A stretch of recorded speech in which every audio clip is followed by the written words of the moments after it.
may have seen or heard me say that the COVID pandemic was an elaborate sick hoax. You may be appalled by that, or you may be intrigued. Either way, I'm going to explain to you why. So picture this. The UK lights candles for its COVID day of reflection. Tears fall, a soppy nod to a pandemic, or, as some of us call it, a plandemic, scamdemic, pantodemic. Take your pick. Me, I'm not buying it. Never did, and on this day, I'm here to tell you why some of us reckon the whole thing was a con. A shameless, rotten sham.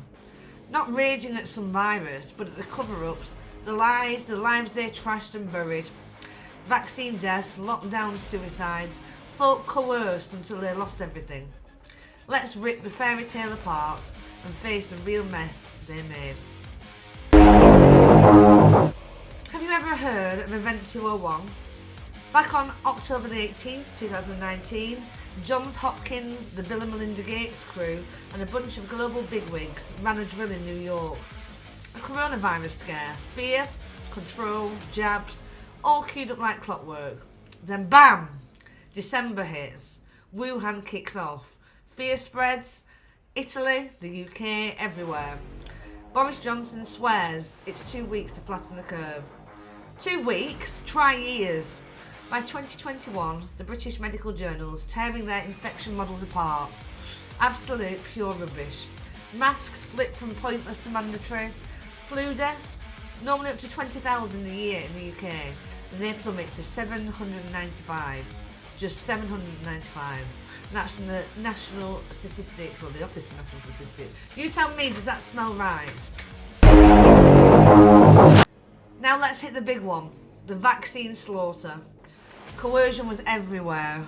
Even the White House said on December the 17th, 2021, unvaccinated folks were in for a winter of severe illness and death. Jobs vanished, kids got jabbed, families split. Health Secretary of the UK, Matt Hancock, was smirking on Good Morning Britain, wiping his face as some guy playing William Shakespeare took the jab, who died later, by the way. Just simple words there, reacting it. You're quite emotional about that. Well, it's just, it's been such a tough year for so many people, and there's William Shakespeare putting it so simply for everybody. Piers Morgan called it tears. It looked more like a laugh he couldn't choke down. And then the damage rolls in. Excess deaths, they climb 7% above normal. Office for the National Statistics even said that right after the jab started. British Medical Journal links mRNA to myocarditis. Hearts were given out left, right and centre. The VAERS report clocked over 35,000 deaths by 2023, way past other vaccines, and that's likely a fraction of the real toll. People crippled, dying, and still dropping now. That's just one piece of this hoax. And here's how they sold it from the off-start. Deborah Birx in the White House, April the 7th, 2020.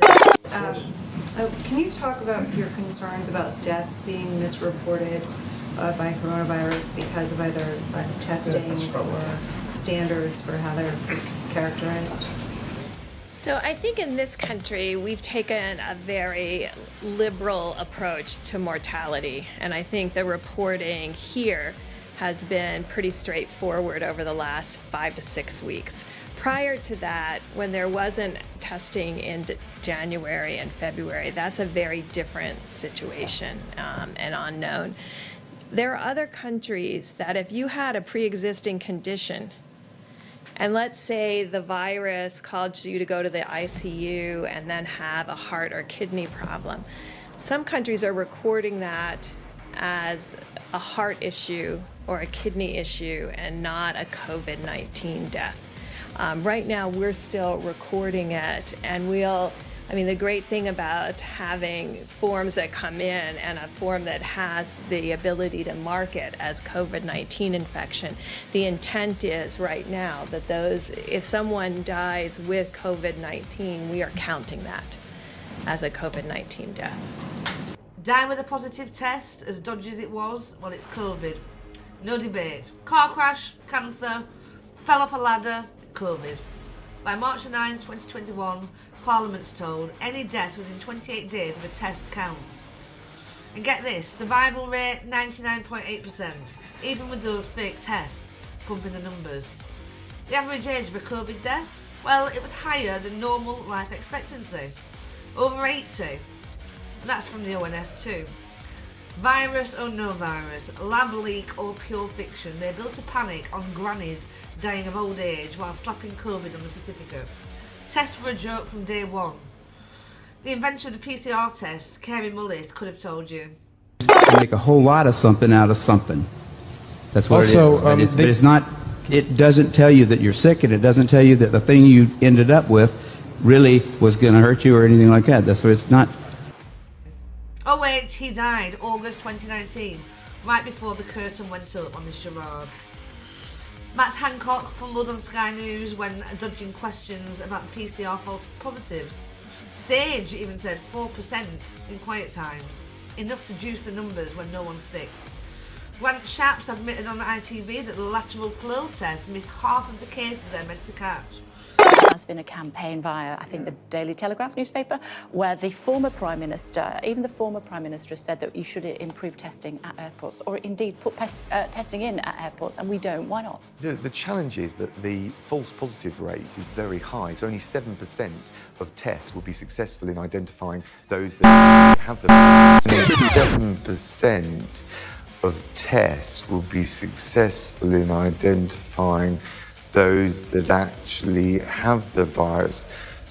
Fear, not facts. Dodgy stats piled high.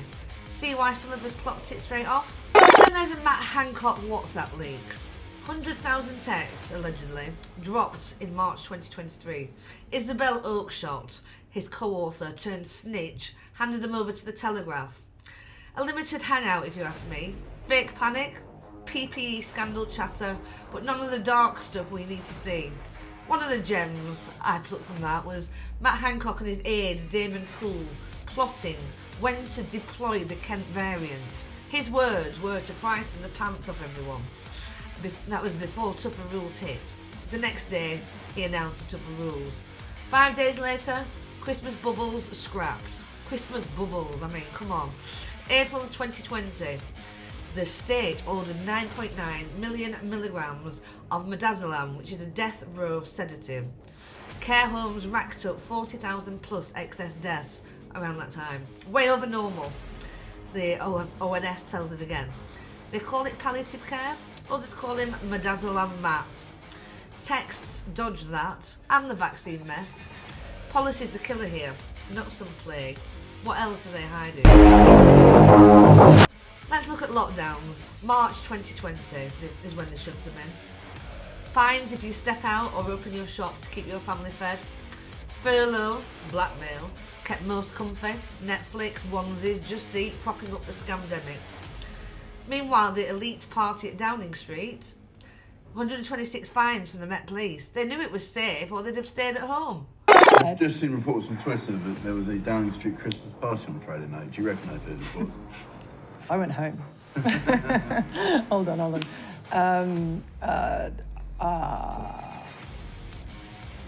Would the Prime Minister condone having a Christmas? What's the answer? I don't know. I didn't. Wasn't a party, it was cheese and wine. Clear, it's not. Is cheese and wine all right? No. It was a business meeting. I'm joking. This is recorded. This fictional party was a business meeting. And it was not socially distanced. One more, and then one more. I didn't. I saw right through it. I ignored their daft rules while they laughed. The economy was hammered. GDP drops 9.8% in 2020, the worst since the 1700s. Businesses fold, high streets rot, mental health tanks. The charity Mind said that 1 in 5 adults hit breaking point by mid-2021. Marriages cracked, friendships faded, suicides spiked. 5,316 in England 2021. The Samaritans were swamped, all for a threat thinner than air. That's why some of us said no.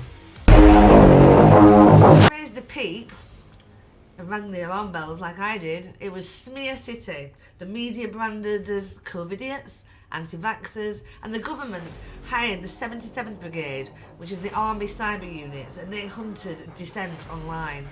Bots were swarming, as per The Guardian leaks in November 2020. Voices like mine drowned in abuse. Nutters, killers, they called us, while the con rolled on. They didn't want us heard, just silenced fast. Ring any bells? Fear got turned up loud. State burns billions of our cash on military-grade propaganda. Stark faces glare. Stay home, mask up, jab up, or you're the bad guy. The Cabinet Office admits there was no ethical checks, just panic shoved down our throats. Billions to scare us witless, while the real toll stacked up quiet.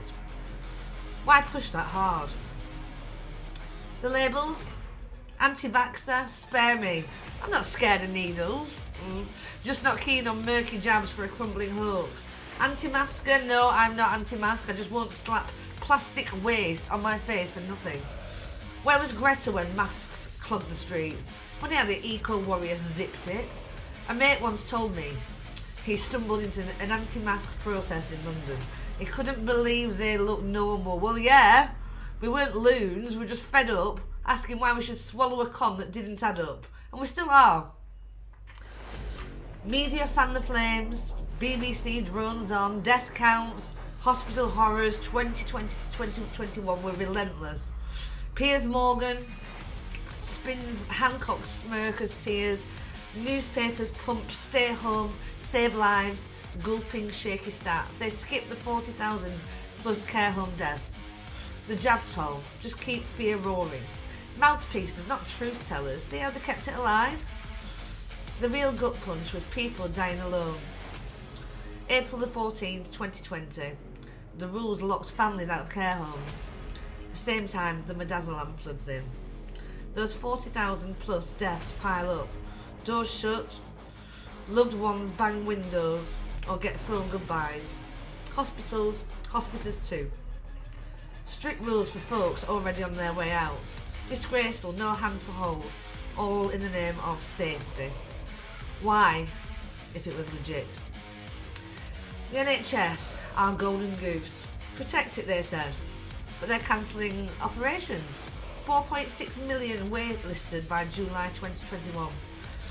Beds cut for social distancing, so they reduced to 128,000, while Midazolam hit the care homes. The Nightingale hospitals, 7 were thrown up.